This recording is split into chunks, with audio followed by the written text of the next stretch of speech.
que tu peux nous parler un petit peu de ta pratique rééquilibre intuitif? Qu'est-ce que ça englobe et qu'est-ce que ça signifie pour toi? L'équilibre intuitif, c'est le Reiki, soin énergétique, simplement par apposition des mains.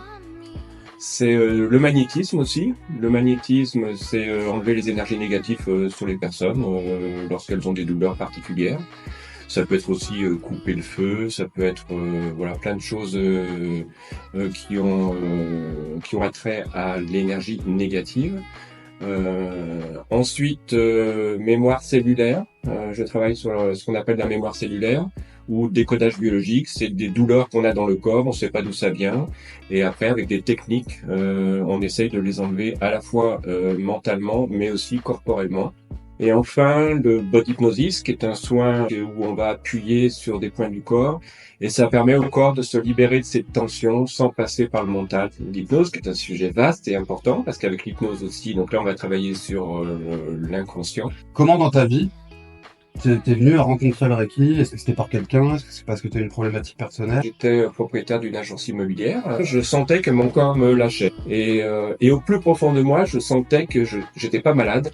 J'avais besoin de me libérer de certaines choses pour aller mieux, quoi. Le hasard a fait que j'ai pris l'annuaire pour essayer de regarder si je pouvais trouver quelqu'un dans les énergies qui puisse m'aider. C'est ce que j'ai fait. La séance a duré une bonne heure et j'ai eu tout de suite quelque chose qui s'est passé en moi où j'avais l'impression de voir l'énergie qui circulait, de m'apaiser, de me sentir mieux. Et j'ai fait une séance d'hypnose avec lui et cette séance m'a complètement libéré. Et c'est là où j'ai décidé d'aller dans cette voie des énergies.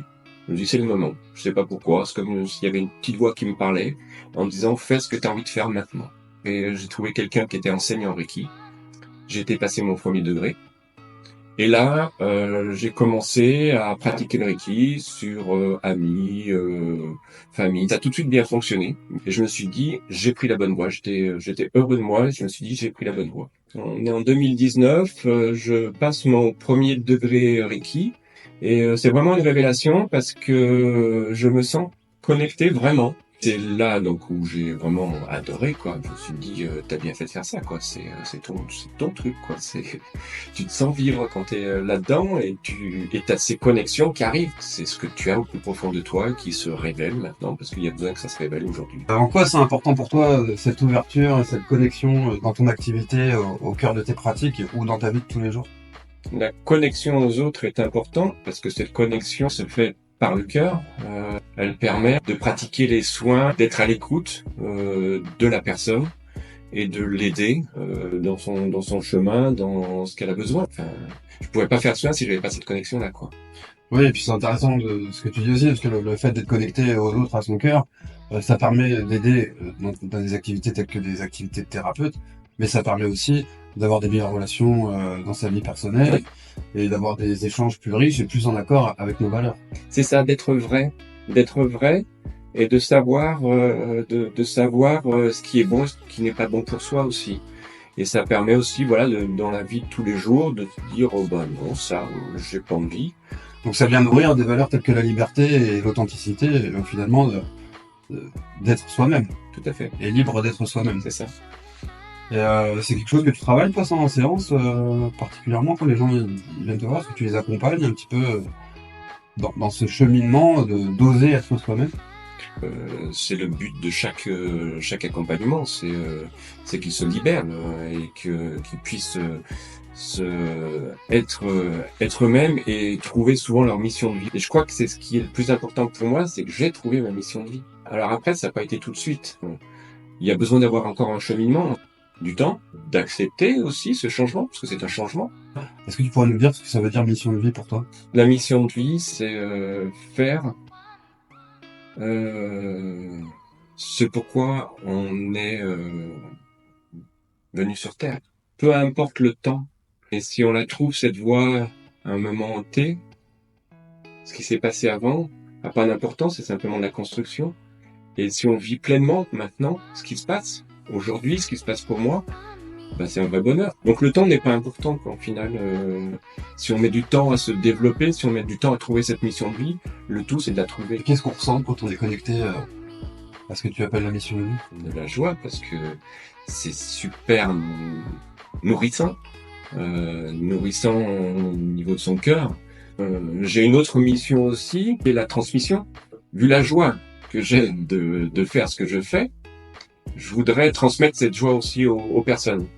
Et je trouve qu'on est un monde où on a quand même, on a certes des difficultés dans ce monde-là, mais si on pouvait transmettre un peu si on appelle cette joie, on appelle cette lumière, si on pouvait transmettre un peu cette lumière à différentes personnes pour qu'elles aussi transmettent cette joie, cette lumière à d'autres, ben, je trouve que ça serait pas mal, être une épidémie de joie. Parce que le Reiki était mon premier amour, je dirais.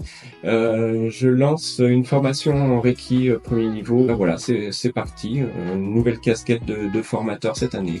Donc parmi tes disciplines, quand on vient vers toi, c'est toi qui choisis, c'est les gens qui choisissent, vous avez un entretien avant pour déterminer un petit peu le processus, il faut combien de séances? Est-ce que tu peux nous en dire plus un petit peu par rapport à tout ça? L'entretien téléphonique est impératif parce que ça permet déjà de savoir quelle est sa souffrance, quelle est sa problématique et quelle est la séance que je vais utiliser. Une seule problématique, moi je dirais qu'on la traite en une séance, quoi. Donc là, on a vu un petit peu ta partie consultation, ta partie formation. Et j'aimerais qu'on vienne un petit peu plus sur un côté plus personnel. Est-ce que tu as le souvenir d'une épreuve insurmontable que tu as finalement réussi à transformer, à transcender? Ah bah je me sentais anéanti, sans énergie, toujours négatif, je suis incapable de voir le positif qui était en moi. Quel désir de vivre cette situation douloureuse et négative dans ta vie, enfin qui te paraissait négative, quel désir ça a renforcé en toi? Le désir d'aider les autres.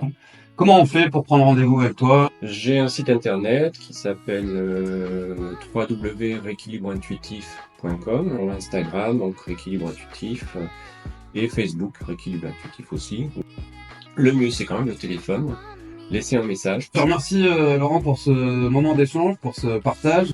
Et je vais te souhaiter pour la suite et pour à toi et à tes bénéficiaires de belles séances et de belles formations où tu pourras transmettre le meilleur de toi-même.